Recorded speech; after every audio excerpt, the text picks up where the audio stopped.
en Samaria y hasta lo último de la tierra. Vamos a orar antes de comenzar. Bendito nuestro Padre Celestial, te agradecemos porque nos has amado, porque nos has visto con ojos de misericordia, no porque te hayamos provocado misericordia, sino porque tú simplemente quisiste tener misericordia sobre nosotros. Ayúdanos a ser agradecidos y a responder como te agrada, Señor. Corresponder, Señor, a ese gran amor. Te pedimos esto en el nombre de Cristo Jesús. Bendícenos con tu palabra, enséñanos, ministranos, ayúdanos a entender, que tú seas glorificado y podamos salir de aquí edificados, amándote más, Señor. En el nombre de Cristo Jesús. Amén.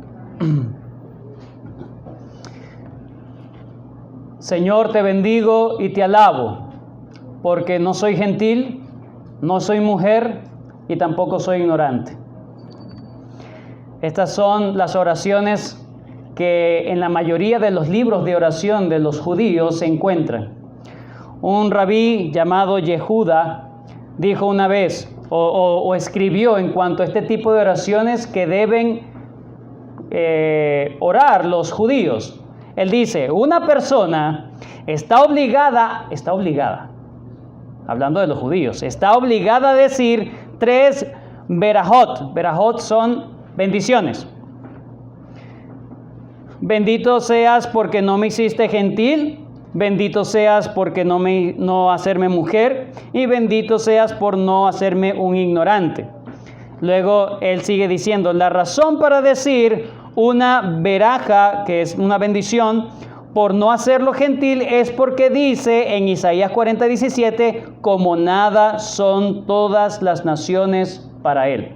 Ahora, esto es una mala interpretación, una mala aplicación, interpretación del texto.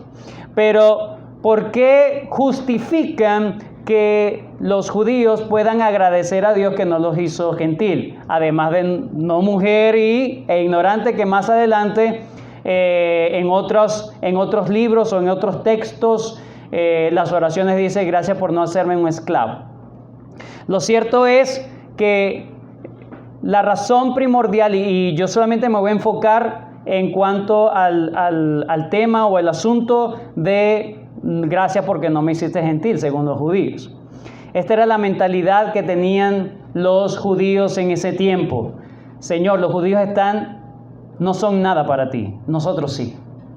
Los judíos, los gentiles están lejos de la promesa, nosotros estamos cerca. Gracias porque me acercaste. Pero más allá de llevarlos a la humildad, los llevó a un orgullo que no debió ser.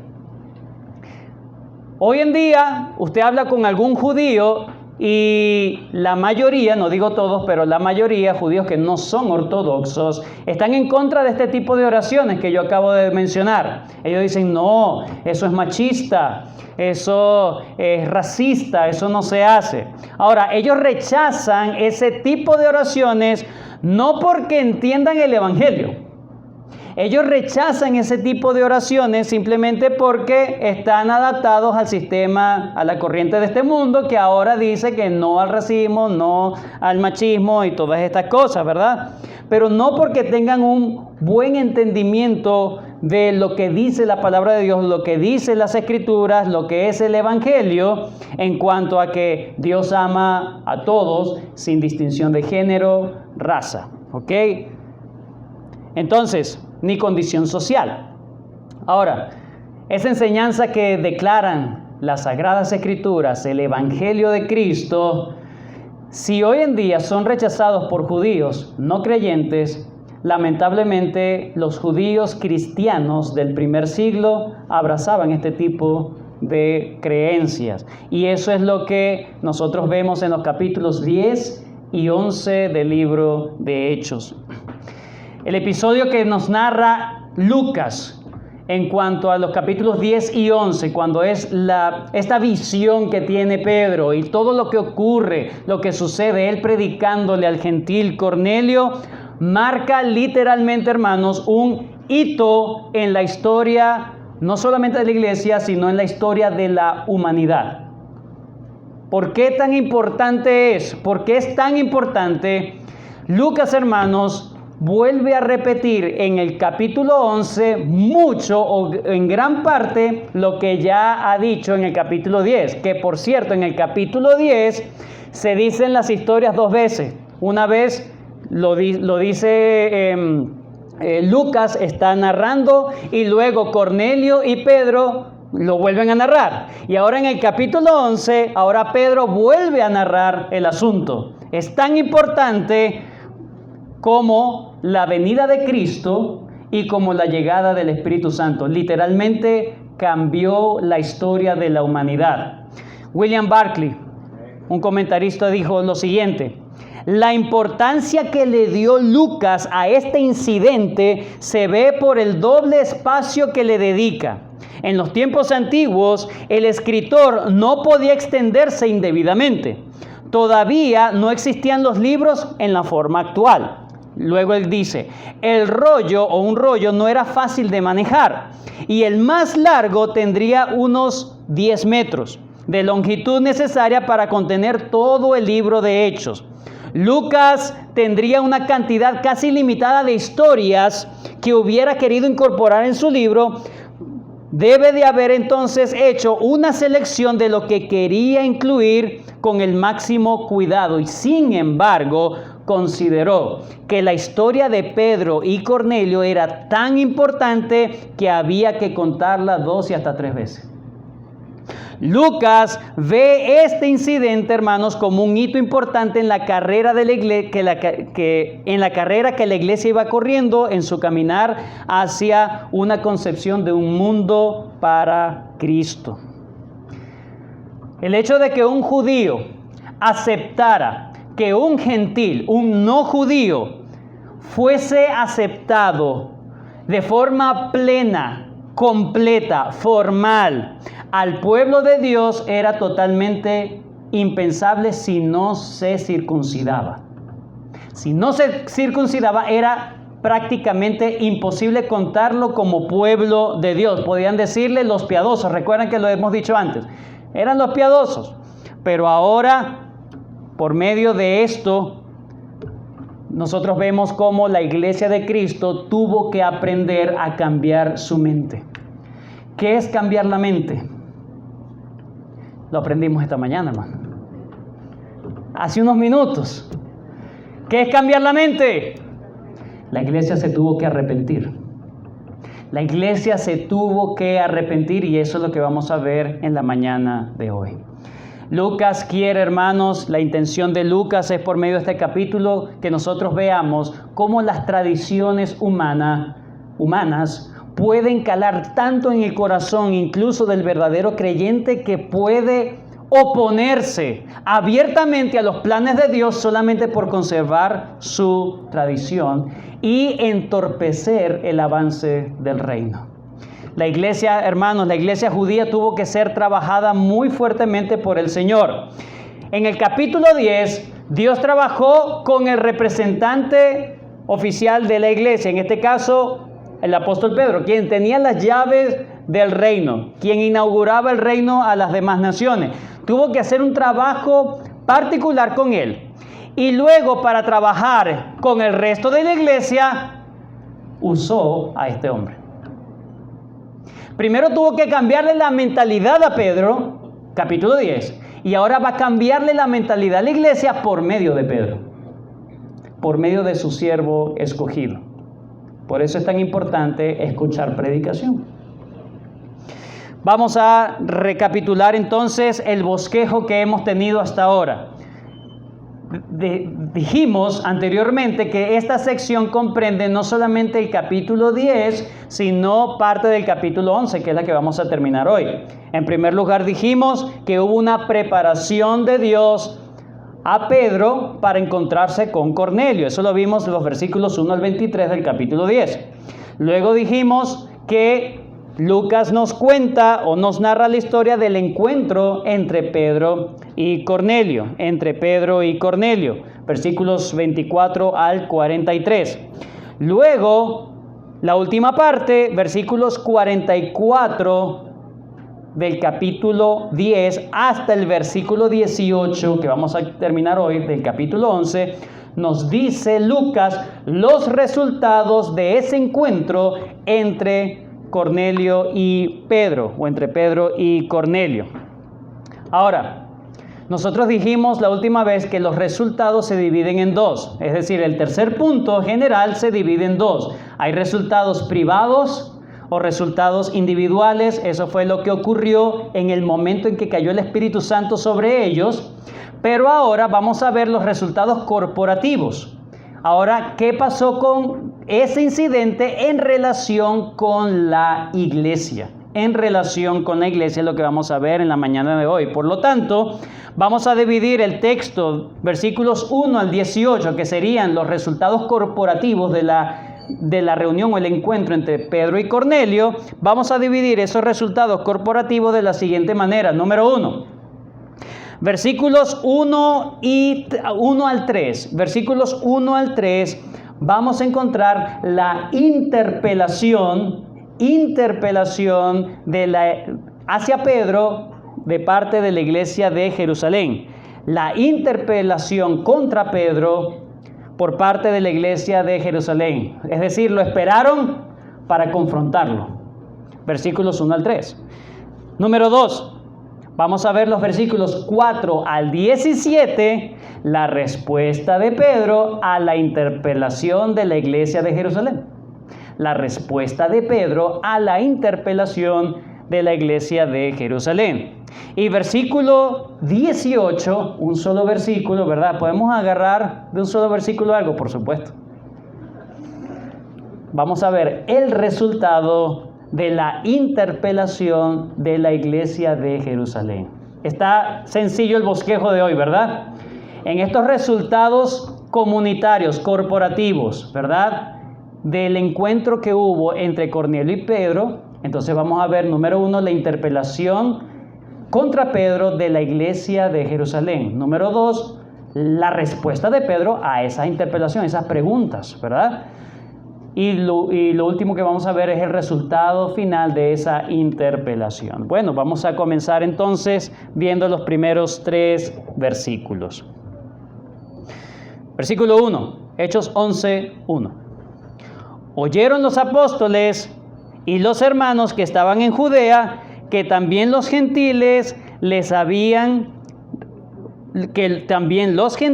habían recibido la palabra de Dios. ¿Qué significa eso? Hay 2 cosas. Número 1, alguien dijo una vez, nada viaja más rápido que el chisme, que la luz. No había llegado Pedro a Jerusalén y ya el cuento se sabía. Es así. Vemos cómo, vamos a ver más adelante, que ninguno de los testigos, escuche bien, ninguno de los testigos, recuerden que Pedro fue desde Jope hasta Cesarea y se llevó a 6 hermanos, ¿recuerdan? Bueno, cuando él llega a Jerusalén, llega con esos 6 hermanos, significa que de ahí no salió la información. No sabemos cómo. No sabemos cómo, quién se enteró, quién dijo, quién no. Lo cierto es que la información llegó a varios kilómetros de distancia a la iglesia de Jerusalén. Ahora, aquí el punto es cómo reaccionó la iglesia de Jerusalén a esa información. Esa información es muy parecida a la información que le llegó a la iglesia de Jerusalén en el capítulo 8, versículo 14. Vayan conmigo. Hechos capítulo 8, versículo 14.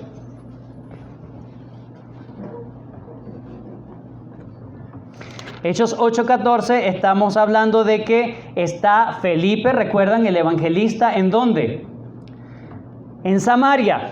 ¿Sí? Luego de la persecución empieza a predicar a los samaritanos. ¿Y qué hace la iglesia en respuesta a la información que les llega respecto a lo que está ocurriendo en Samaria? Hechos 8:14 dice, cuando los apóstoles que estaban ¿en dónde? En Jerusalén oyeron que Samaria había recibido la palabra de Dios, enviaron a Pedro y a Juan. Pero en el capítulo 11 ellos oyen una información parecida, pero con respecto a los gentiles. Han recibido una información muy parecida. Los gentiles han recibido la palabra de Dios. Lo segundo que iba a decir es que cuando se habla de palabra de Dios no significa recibieron el Talmud, la Torá. No significa que recibieron la Torá, ¿verdad? O la Tanakh. No recibieron eso. ¿Qué recibieron? A un apóstol. En ese momento, palabra de Dios era la palabra de un apóstol. No estaba escrita la palabra de Dios completa. Por lo tanto, era necesario la palabra de un apóstol. Por lo tanto, ellos entendieron que Pedro les predicó a los gentiles. Y ellos recibieron la predicación de Pedro. Eso es lo que debemos entender como en este contexto, en este episodio, palabra de Dios. Muy bien. Pero ¿por qué ellos responden diferente a lo que ocurrió con la gente de Samaria? Versículo 2. Y cuando Pedro subió a Jerusalén, ellos no llevaron una comitiva hasta Cesarea para ver qué fue lo que pasó. No, vamos a esperar a este hombre aquí. ¿Por qué? ¿Por qué esperar y no ir? No tener esa intencionalidad de ir como ocurrió con los samaritanos anteriormente. ¿Qué pasó? ¿Cuál fue la diferencia? La diferencia es que algo ocurrió que fue tan aborrecible para la iglesia que ni siquiera mandaron a alguien. No vayan para allá, vamos a esperar que... No. Es lo más bochornoso que ha ocurrido. ¿Qué ha ocurrido? Hermanos, el versículo 3 nos dice qué fue lo que realmente le causó molestia a la iglesia de Jerusalén. Versículo 3.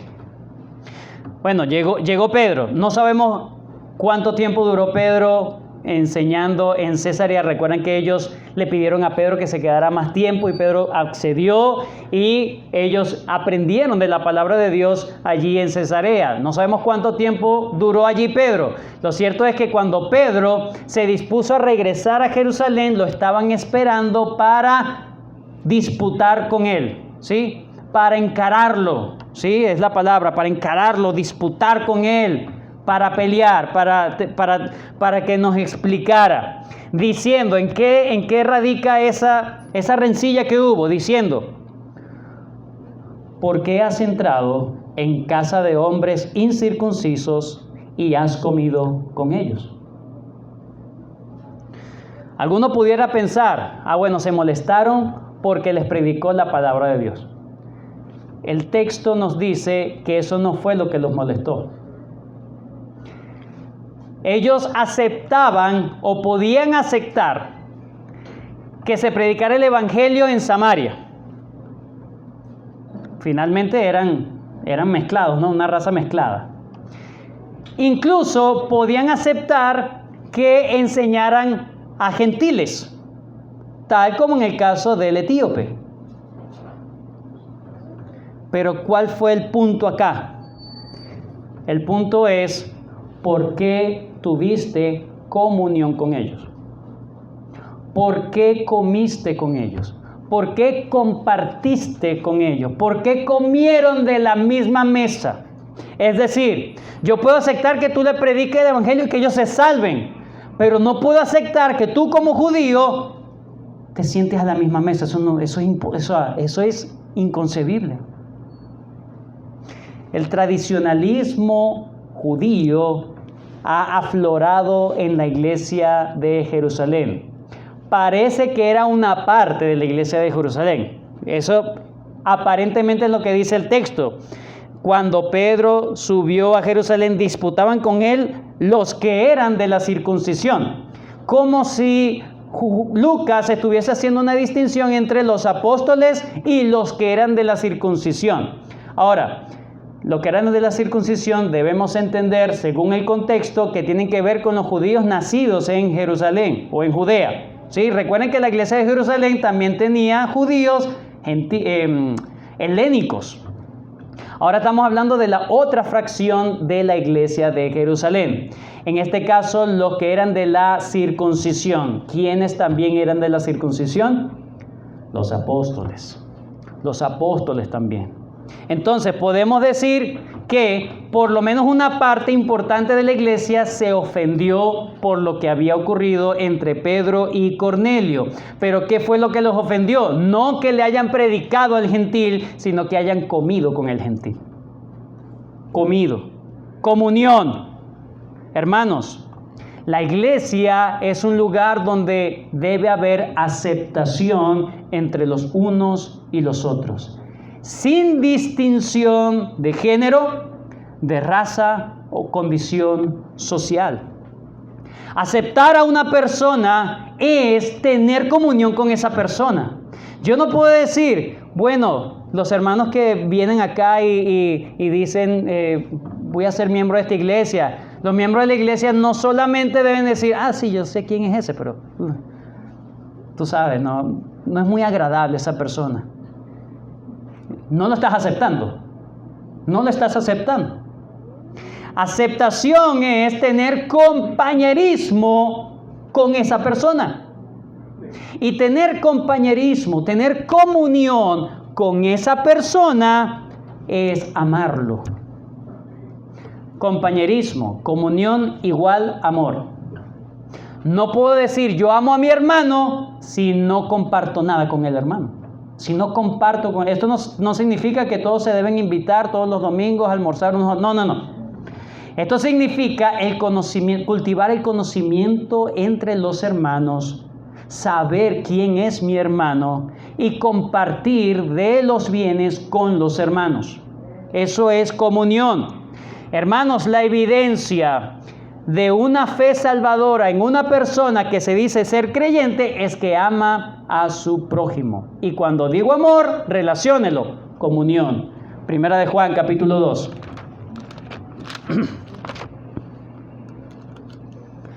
Primera carta del apóstol Juan, capítulo 2, versículo 1 en adelante. No voy a detallar muchas cosas acá porque Juan habla muy claro. Primera de Juan capítulo 2, versículos 1 en adelante. Dice: Hijitos míos, estas cosas os escribo para que no pequéis.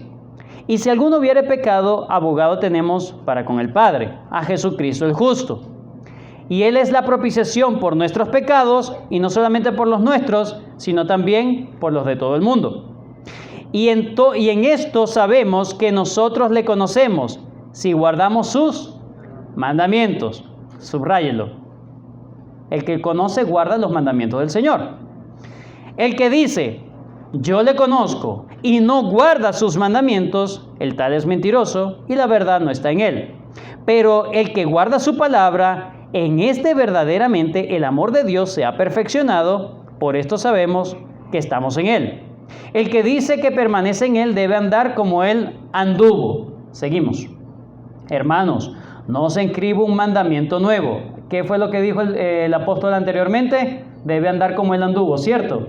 En los mandamientos, ¿sí? Si le conocemos a Él, andamos y amamos sus mandamientos. ¿Cuál es el mandamiento? Hermanos, no os escribo un mandamiento nuevo, versículo 7. Sino el mandamiento antiguo que habéis tenido desde el principio. Este mandamiento antiguo es la palabra que habéis oído desde el principio. Sin embargo, os escribo un mandamiento nuevo, que es verdadero en él y en vosotros, porque las tinieblas van pasando y la luz verdadera ya alumbra. El que dice que está en la luz y, subraya, aborrece a su hermano, está todavía en tinieblas. Ya, pastor, no, sigo. El que ama a su hermano permanece en la luz, y en él no hay tropiezo. Pero el que aborrece a su hermano está en tinieblas y anda en tinieblas y no sabe a dónde va, porque las tinieblas le han cegado los ojos. Está hablando de cristianos. Está hablando de cristianos. Ay, yo no aborrezco a los hermanos. Yo los saludo. Claro, yo me echo el alcohol primero, ¿verdad? Para saludarlo, pero yo los saludo. ¿Qué es aborrecer al hermano? Aborrecer no es solamente, hermanos, no es solamente desearle el mal, que lo atropelle un carro. No, eso no es aborrecer. Aborrecer, hermanos, es lo que dice el mismo apóstol Juan, capítulo 3, versículo 8. Primera de Juan, capítulo 3, versículo 8.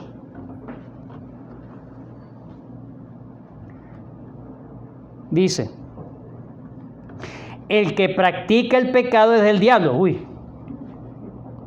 Porque el diablo peca desde el principio. Para esto apareció el Hijo del Hombre, para deshacer las obras del diablo. Bueno, yo no soy del diablo porque yo no hago las obras del diablo. Pero ¿a qué obras se está refiriendo el apóstol? Versículo 9. Todo aquel que es nacido de Dios no practica el pecado, porque la simiente de Dios permanece en él y no puede pecar porque es nacido de Dios. En esto se manifiestan los hijos de Dios y los hijos del diablo. Todo el que no hace justicia y que no ama, ¿a quién? A su hermano, no es de Dios. El que practica el pecado es del diablo, es decir, el que no ama a su hermano es del diablo. Versículo 11. Porque este es el mensaje que habéis oído desde el principio, que nos amemos unos a otros. No como Caín, que era del maligno y mató a su hermano. ¿Y por qué causa le mató? Porque sus obras eran malas y las de su hermano justas. Envidia. 13. Hermanos míos, no os extrañéis si el mundo os aborrece. El mundo también va en contra del cristiano. El cristiano no puede ir en contra de sus propios hermanos. 14. Nosotros sabemos que hemos pasado de muerte a vida en que amamos a los hermanos. El que no ama a su hermano permanece en muerte. Todo aquel que aborrece a su hermano es homicida, y sabéis que ningún homicida tiene vida eterna permanente en él. En esto hemos conocido el amor, en que Él puso su vida por nosotros. También nosotros debemos poner nuestras vidas por los hermanos. Ese es el amor. Ese es el amor. No me interesa lo que le pase a mi hermano. Lo estás aborreciendo. No me interesa. O sea, que los demás, lo más importante soy yo y mi familia. La iglesia de domingo en domingo. Si acaso veo a los hermanos los domingos. De resto, ni sé de los hermanos, ni me interesa. Tú aborreces a los hermanos. Y eso pone en duda tu profesión de fe. Eso es lo que está pasando en la iglesia de Jerusalén. Ellos estaban cayendo en un pecado de aborrecer a sus nuevos hermanos en Cristo. ¿Por qué? Porque no toleraban que su líder, su representante, el representante que Dios había colocado allí, tuviese comunión con otro. Tenían envidia. ¿Y por qué tú estás con él? No estás con nosotros. ¿Dónde leímos? ¿Hasta dónde leímos? ¿Hasta dónde? ¿3 qué? Hasta el 15 leímos. Vamos al 16 otra vez entonces. En esto hemos conocido el amor, en que Él puso su vida por nosotros. También nosotros debemos poner nuestras vidas por los hermanos. Pero el que tiene bienes de este mundo y ve a su hermano tener necesidad y cierra contra él su corazón, ¿cómo mora el amor de Dios en él? Hijitos míos, no amemos en de palabra, ni de lengua, sino de hecho y en verdad. Si tú sabes que puedes ayudar a un hermano y cierras tu corazón contra ese hermano, entonces tú estás aborreciéndolo. No hay compartir, no hay comunión con esa persona. Simon Kistemaker dijo lo siguiente: en tanto que Juan coloca sus palabras en el contexto del amor, Santiago en su epístola, recuerden que Santiago también habla del amor, en la epístola de Santiago, considera el mismo asunto en relación a la fe. El amor a los hermanos, Santiago lo relaciona en cuanto a la fe. ¿Tú tienes fe? Bueno, ama a tu hermano. En este caso, Juan coloca en el contexto del amor, ¿sí? Sigue Kistemaker. El amor y la fe tienen esto en común: ambos necesitan ser hechos para probar su carácter genuino. Las palabras de amor que nunca se traducen en las palabras de amor que nunca se traducen en hechos carecen de valor. Es como la fe. Muéstrame tu fe sin tus obras y yo te mostraré mi fe por mis obras. Así mismo es con el amor. Entonces, no es necesario desearle el mal o buscar un mal para mi hermano, es simplemente no tomarlo en cuenta, es menospreciarlo en el corazón, es hacer todo lo posible por ni siquiera saludarlo. No, allá va el hermano, me voy por aquí, no quiero ni verlo, ni que me diga te doy la cola. ¿Por qué me dijo?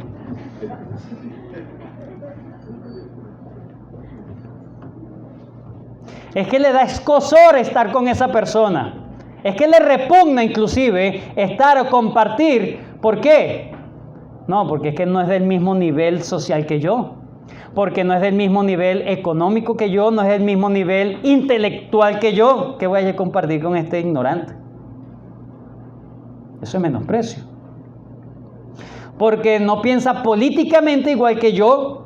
Porque no tiene las mismas actitudes que tendría yo en su lugar. Sí, es hermanito, es hermanita, pero de lejos. Eso es aborrecer al hermano. La iglesia de Jerusalén no estaba fallando, estaba pecando. Estaba pecando. No aceptaba realmente a sus nuevos hermanos en la fe. Estaba demostrando que su tradicionalismo era mucho más fuerte que el amor de Cristo en ellos. Cuando hablo de tradicionalismo, me estoy refiriendo a que no aceptan que las cosas se hagan de otra forma diferente, por lo tanto son resistentes al cambio, aunque el cambio venga de Dios mismo. Pero no solamente eran tradicionalistas, eran también legalistas.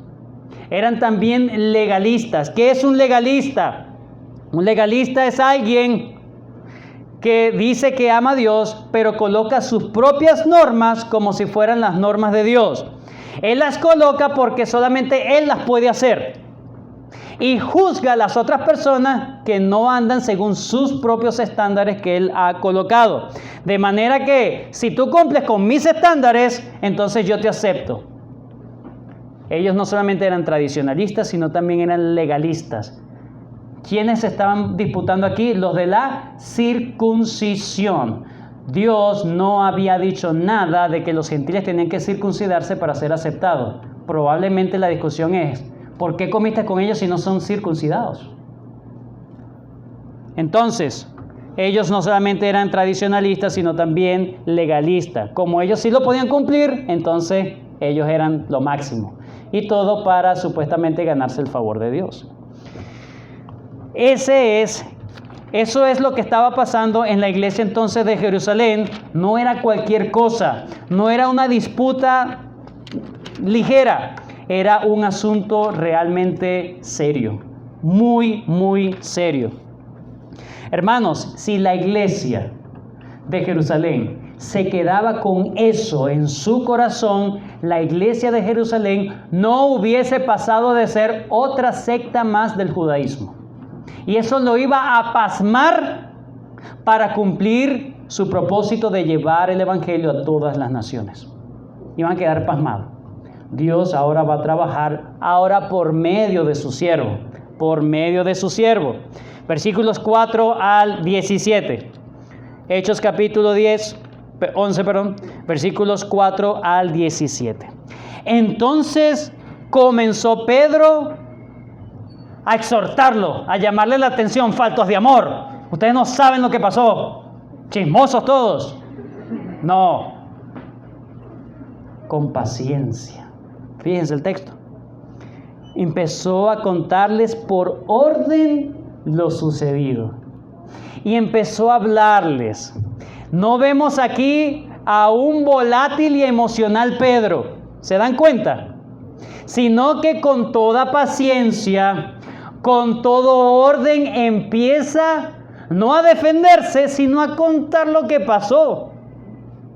Nos vamos a dar cuenta que ellos no tenían toda la información. Pero lo cierto aquí es que Pedro se comportó a la altura cuando estas personas lo increparon, cuando estas personas lo confrontaron. Se quedó tranquilo. No sé si respiró, a lo mejor sí respiró. Ahí era Pedro. Pero su defensa fue sosegada, fue concienzuda, fue aplomada. La respuesta es, ¿por qué? ¿Por qué ese cambio de Pedro en la manera en cómo ahora habla con sus hermanos allí?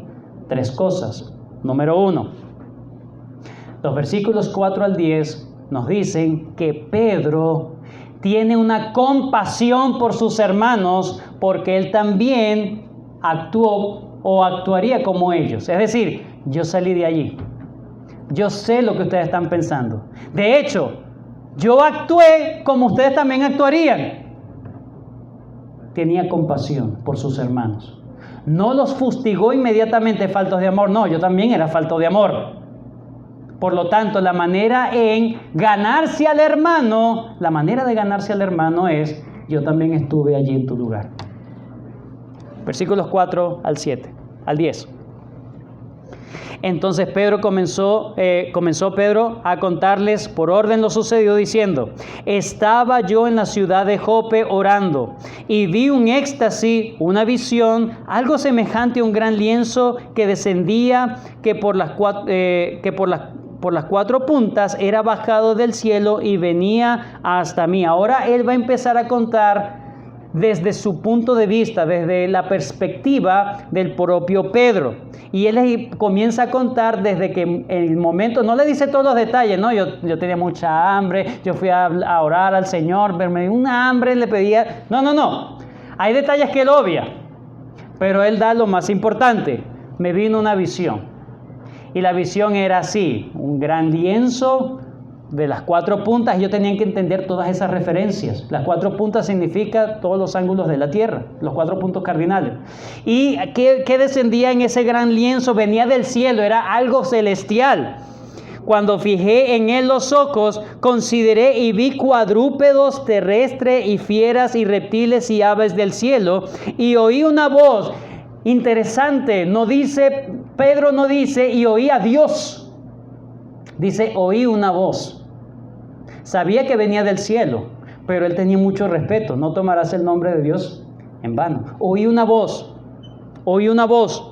que me decía, levántate Pedro, mata y come. Y dije, Señor, no. Él está confesando su pecado.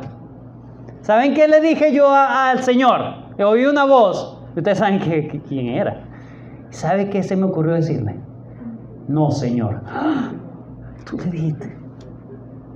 Sí, porque ustedes también lo hubiesen dicho, ¿sí o no? Señor, no, porque ninguna cosa común o inmunda entró jamás en mi boca. Si hubiese sido yo, esto no se lo contaron, ¿verdad? Los que vinieron a dar el chisme. Eso no se lo contaron, esta parte, ¿cierto? Que yo también contesté como ustedes contestarían. Pero obviemos eso. Versículo 9. Entonces la voz me respondió del cielo por segunda vez. Lo que Dios limpió, no lo llames tú común. Y esto se hizo 3 veces. Es decir, recuerden lo que significa que se nos hablen 3 veces. Un hebraísmo. Desierto, desierto, desierto. Es así. Lo que Dios limpió, no lo llames tú común. Y esto se hizo 3 veces y volvió a ser llevado arriba al cielo. Entonces hasta ahí Él les dice la respuesta que Él también tuvo como hubiesen tenido ellos. Él le está hablando, yo vengo de ahí. Yo entiendo su irritabilidad, entiendo su molestia, yo los entiendo, yo pasé por allí. Eso en primer lugar. ¿Por qué fue tan paciente? Porque tuvo misericordia de sus hermanos. Número 2, ¿por qué fue paciente? Porque estuvo seguro que lo que hizo era lo que Dios le había mandado. El que no la debe, no la teme. Es así. Entonces, como él estaba seguro que estaba obedeciendo la voz de Dios y no su propia conciencia, entonces él tuvo sosegado, aplomado, porque él y era Dios, y yo te digo que era... Ya va. No tengo por qué convencerte, simplemente te voy a decir la verdad. No me quieres creer otra cosa, pero yo calmado, un hombre sosegado. Versículos 11 en adelante. Y aquí luego llegaron 3 hombres a la casa donde yo estaba, enviados a mí desde Cesarea. Y el Espíritu me dijo que fuese con ellos sin dudar. Entonces, simplemente obedecí. Los entiendo, pero lo que yo hice fue una obediencia directa a la voz de mi Señor. Me quedé en el 12. Fueron también conmigo. Y el Espíritu me dijo que fuese con ellos sin dudar. Fueron también conmigo estos 6 hermanos y entramos en casa de un varón. No le dice quién era el varón. Probablemente ellos no sabían. Simplemente los gentiles recibieron la palabra y Pedro se quedó en casa de los gentiles. ¡Ay, qué horrible! Pero no sabían más nada. De hecho, Pedro no se vio en la necesidad de darles más detalles. Probablemente se dice que en ese tiempo estaba el emperador Calígula, quien había profanado el templo, colocado una figura, ¿verdad?, para rendirle adoración a su figura. Por lo tanto, había los judíos estaban en ese tiempo muy apercibidos, ¿verdad?, de esa relación entre los judíos y los gentiles. ¿Cómo tú has caído en adorar, ¿verdad? Te has unido a los gentiles. Esa probablemente fue también el asunto, su temor. Pero no le dice mayor cosa. No, mire, entré en la casa de un soldado romano, peor todavía. Y de un centurión, no les dice esos detalles. Pero le dice lo importante, lo que sí realmente es importante. Versículo 13. Quien nos contó cómo había visto en su casa un ángel, y vuelve a repetir lo que le pasó a Cornelio. Un ángel que se puso en pie y le dijo: envía hombres a Jope y haz venir a Simón, el que tiene por sobrenombre Pedro. Él te hablará palabras por las cuales serás salvo tú y toda tu casa. Y cuando comencé a hablar, ¿verdad? Cuando comencé a hablar, cayó el Espíritu Santo sobre ellos también, como sobre nosotros al principio. Entonces, Pedro simplemente fue como un siervo de Dios. Yo escuché la voz del Señor y Él me dijo esto. Yo los entiendo, pero escúchenme. Yo soy un hombre fiel al Señor y yo les estoy diciendo lo que la palabra de Dios me dijo. Warren Wiersbe dice: Pedro no tenía nada que temer. Después de todo, solo había seguido las órdenes del Señor y el Espíritu había claramente confirmado la salvación de los gentiles. Fue obvio, no solamente él atendió, sino que las cosas que sucedieron confirmaba que él estaba en la voluntad de Dios. Entonces, aquí tengo estos testigos de lo que estoy diciendo. Tengo estos 6 hermanos testigos. Le estoy diciendo yo como el siervo de Dios, que ahí ustedes saben lo que pasó, ¿verdad? Si no lo saben, se los digo. Cayó el Espíritu Santo sobre ellos, igual que nosotros en el principio. 3 testimonios y un cuarto testimonio. Entonces, ¿por qué esa manera de Pedro de confrontar el pecado de sus hermanos? Número 1, porque se colocó en sus pies. Número 2, estaba seguro de lo que estaba haciendo. Número 3, los lleva a reflexionar. Pedro busca que sus oyentes entiendan lo que pasó en el momento, ¿verdad? Para que pongan su atención en los sucesos y no en sus prejuicios culturales. Reconozcan lo que pasó. Versículo 16. Entonces me acordé de lo dicho por el Señor cuando dijo: Juan ciertamente bautizó con agua, mas vosotros seréis bautizados con el Espíritu Santo. ¿En qué momento dijo el Señor estas palabras? Dice: yo me acordé de eso. ¿En qué momento los dijo? El Señor lo dijo en Hechos capítulo 1, versículos 4 al 5. Vayan conmigo. Hechos capítulo 1, versículos 4 al 5. Pedro cita las palabras del Señor, las palabras que había pronunciado el Señor antes de su ascensión al cielo. Es decir, que por lo menos el grueso de su audiencia había escuchado esas mismas palabras del Señor. Versículo 4, Hechos 1:4. Y estando juntos, les mandó que no se fueran de Jerusalén, sino que esperasen la promesa del Padre, el cual les dijo: oísteis de mí. Porque Juan ciertamente bautizó con agua, mas vosotros seréis bautizados con el Espíritu Santo. Me acordé de las palabras que el Señor dijo, que nosotros tendríamos el derramamiento del Espíritu Santo, y es lo mismo que le pasó a ellos. Entonces, tienen testigos. Es el líder que está hablando, ¿verdad? El representante de Dios que está hablando, no está mintiendo. ¿Qué más? Las evidencias. Además, él está declarando la palabra de Dios. Él está diciendo: yo vi claramente que el Señor estaba hablando a mi conciencia. Entonces, Pedro dice: si Dios pues les concedió también el mismo don que a nosotros, como que hemos creído en el Señor Jesucristo, ¿quién era yo que pudiese estorbar la obra de Dios, o que pudiese estorbar a Dios? ¿Quién era yo para que me colocara a estorbar a Dios? Ahora los trae a reflexionar. Ustedes harían lo mismo, es lo que le está diciendo. Yo los entiendo. Yo fui fiel al Señor. Pero ustedes harían lo mismo que haría yo si fuera el Señor mismo que les está diciendo, les está hablando. Ellos callaron. Eso es lo que dice el versículo 18. Entonces, oídas estas cosas, callaron. Pedro no tuvo que ser altivo, no tuvo que ir en contra, sino que simplemente fue dócil. Fue un hombre piadoso. Agarró, fue sabio, por supuesto, por la sabiduría que el Señor le había dado. Y convenció a sus hermanos de su pecado. ¿Cuál era el pecado? Se los dijo implícitamente. Si yo había visto todas estas cosas, ¿cómo iba a estorbar a Dios? ¿Qué es lo que le estaba diciendo a ellos? ¿Ustedes quieren estorbar a Dios?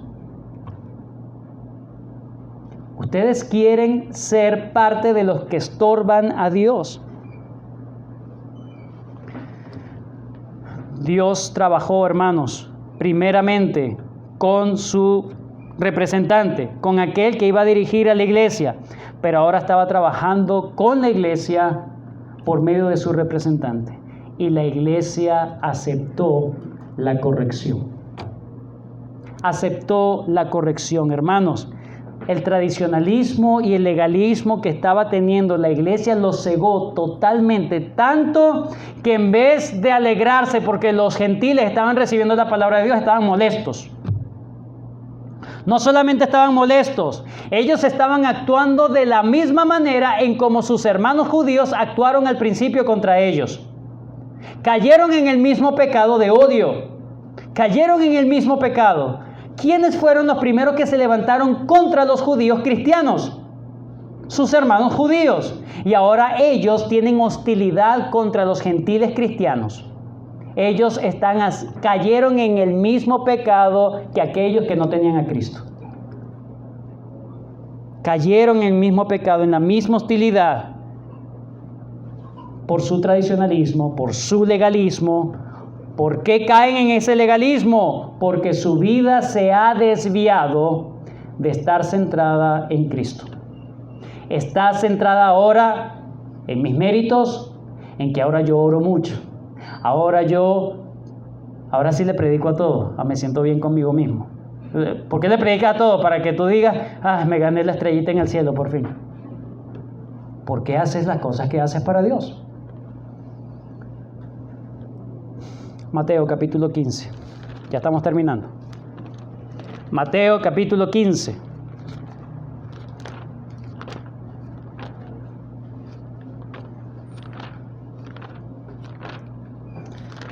El Señor estaba sellando su palabra en los corazones de estos hermanos que estaban con un pecado de odio por su tradicionalismo y su legalismo. Recuerden que el Señor Jesucristo también fustigó esa actitud con los judíos que no querían creer en Él. Mateo capítulo 15, versículo 7. Hipócritas, bien profetizó de vosotros Isaías cuando dijo: este pueblo de labios me honra, mas su corazón está lejos de mí, pues en vano me honran, enseñando como doctrinas mandamientos de hombres. Ustedes dicen que me aman y que me honran, pero lo que ustedes siguen no son mis mandamientos, sino sus propios mandamientos. Ustedes se adaptan a su conveniencia y no son leales al Señor Jesucristo. La defensa de Pedro entonces siempre fue cristocéntrica. Siempre fue cristocéntrica. Giró en el Señor. Giró en la persona de Cristo. No fue lo que a él se le ocurrió, sus imaginaciones. El Señor le habló, el Señor le trajo la palabra a su mente y él recapacitó de su error y sabía que ellos estaban en el mismo pecado, en el mismo error, y los llama. Bueno, terminamos entonces, versículo 18. ¿Qué podemos decir de un solo versículo de la Biblia? No me tienten, hermano.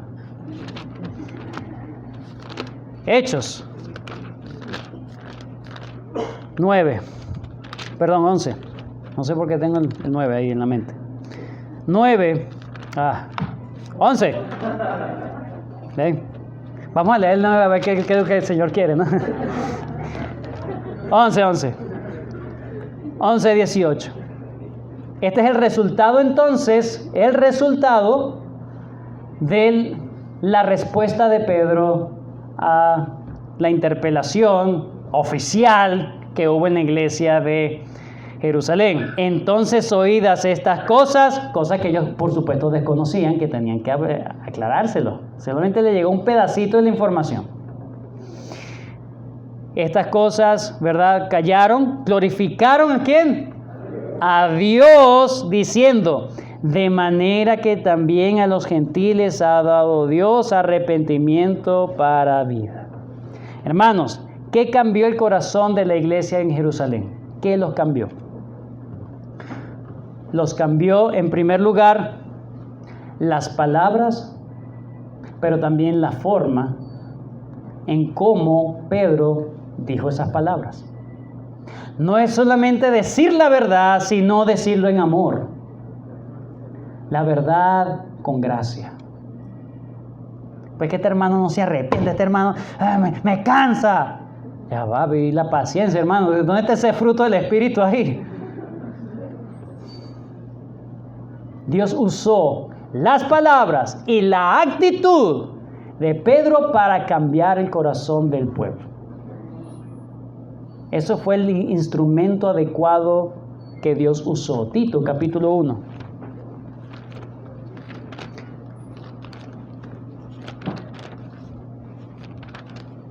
Tito, capítulo 1.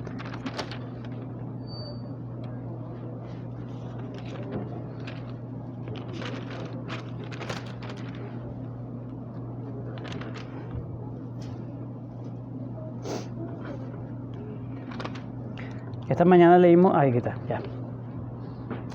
Tito capítulo 1, versículos 7 al 9. Porque es necesario que el obispo sea irreprensible, como administrador de Dios, no soberbio, no iracundo. Pero ¿cómo osan ustedes recriminarme a mí lo que yo hice? No iracundo, no dado al vino, no pendenciero, peleón, no codicioso de ganancias deshonestas, sino hospedador, amante de lo bueno, sobrio, justo, santo, dueño de sí mismo, retenedor de la palabra, fiel tal como ha sido enseñada, para que también pueda exhortar con sana enseñanza y convencer a los que contradicen. No es solamente decir la verdad, es como yo digo la verdad. Es lo que Dios quiere. Así debemos exhortarnos unos a otros, dice la palabra de Dios. Lucas quiere, hermanos, mostrarnos cómo Dios obra por medio de sus siervos para cambiar a su iglesia, para quitarles ese corazón tradicionalista, ese corazón legalista, y Dios usa a siervos fieles, siervos que son de carácter noble, fieles al Señor, afables, apacibles, pacientes, que simplemente siervos que simplemente manifiestan el fruto del Espíritu. La iglesia, hermanos, se dio cuenta de su error y cambió todo. La molestia cambió en gozo. El odio que tenían, no diga así, sí tenían. Tenían odio, no podían soportarlo, ahora celebran. Celebran que el Espíritu Santo haya entonces levantado haya dado la bendición del arrepentimiento. Por cierto, ese texto es muy importante porque les dice que ellos también se humillaron. Los judíos se han humillado también.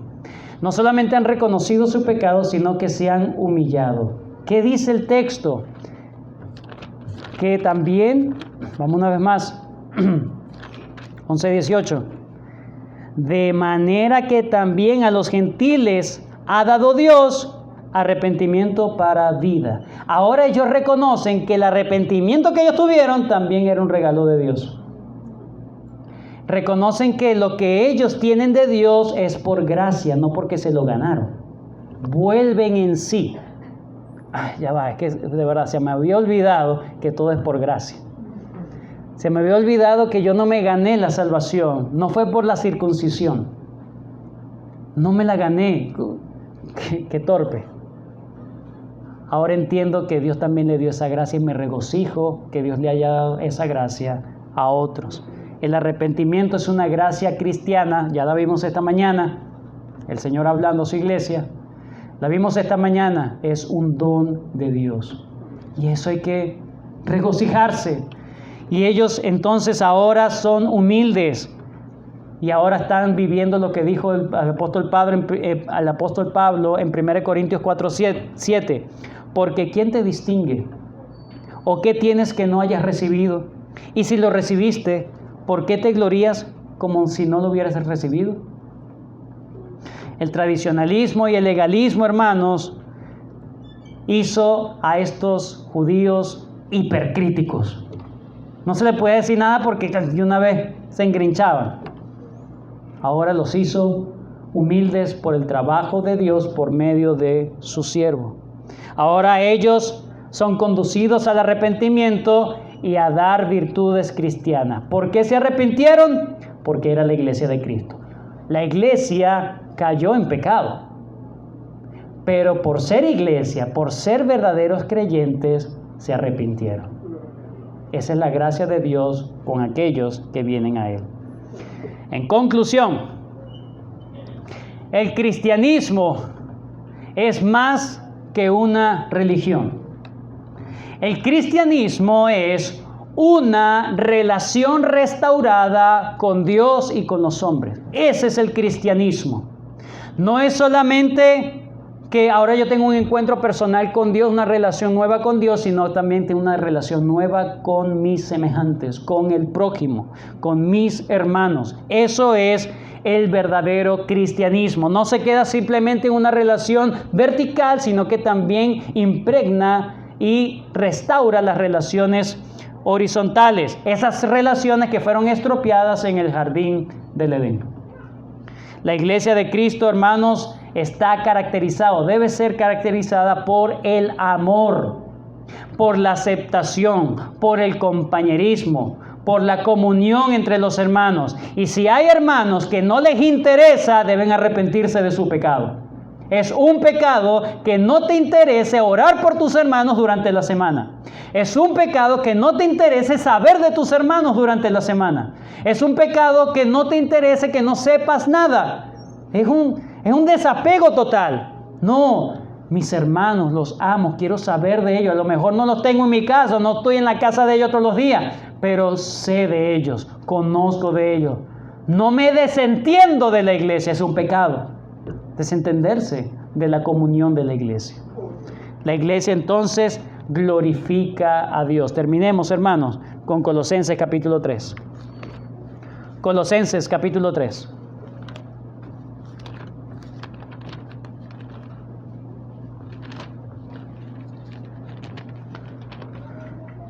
Versículo 11. Donde no hay griego ni judío, circuncisión ni incircuncisión, bárbaro ni escita, siervo ni libre, sino que Cristo es el todo y en todos. Vestíos pues como escogidos de Dios, santos y amados, de entrañable misericordia, de benignidad, de humildad, de mansedumbre, de paciencia, soportándoos unos a otros y perdonándoos unos a otros. Si alguno tuviere queja contra otro, de la manera que Cristo os perdonó, así también hacedlo vosotros. Y sobre todas estas cosas vestíos de amor, que es el vínculo perfecto, y la paz de Dios gobiernen vuestros corazones, a la que asimismo fuisteis llamados en un solo cuerpo, y sed agradecidos. La palabra de Cristo more en abundancia en vosotros, enseñándoos y exhortándoos unos a otros en toda sabiduría, cantando con gracia en vuestros corazones al Señor con salmos e himnos y cánticos espirituales. Y todo lo que hacéis,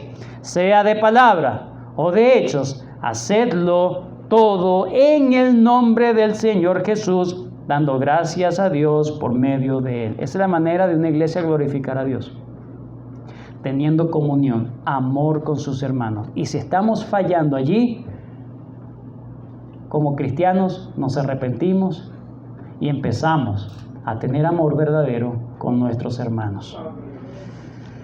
¿Cómo es tu relación con la iglesia hoy? Con esta iglesia local, si eres miembro de esta iglesia local.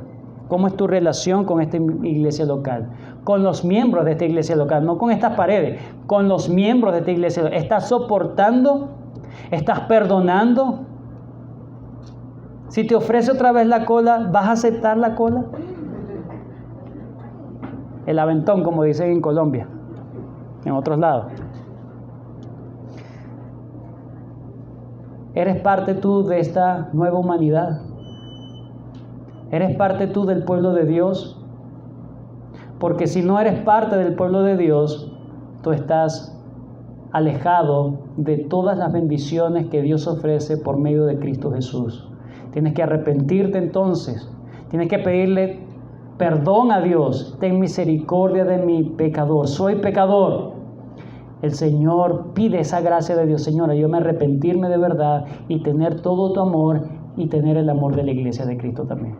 Que el Señor nos ayude. Bendito Dios, gracias por este tiempo que nos has regalado. Gracias porque, aunque somos débiles, tú permaneces fiel y sigues purificando a tu iglesia. Sigues trabajando en tu iglesia, santificando tu iglesia, Señor, para presentártela algún día sin mancha y sin arruga delante de ti. Y estos pecados, Señor, aunque parecen mínimos, pero qué tanto daño iban a hacer, Señor, si se seguía en eso para la iglesia en Jerusalén y para nosotros hoy, Señor, que somos gentiles. Gracias, Señor, porque trabajaste en tu pueblo para que también nosotros pudiésemos tener el Evangelio, escuchar tu Evangelio y venir a ser parte del pueblo de Dios. Ayúdanos a no aborrecernos los unos a los otros, que esta iglesia sea conocida como una iglesia que los miembros se aman, se soportan, se perdonan, que realmente caminan juntos hacia la patria celestial. En el nombre de Jesús. Amén.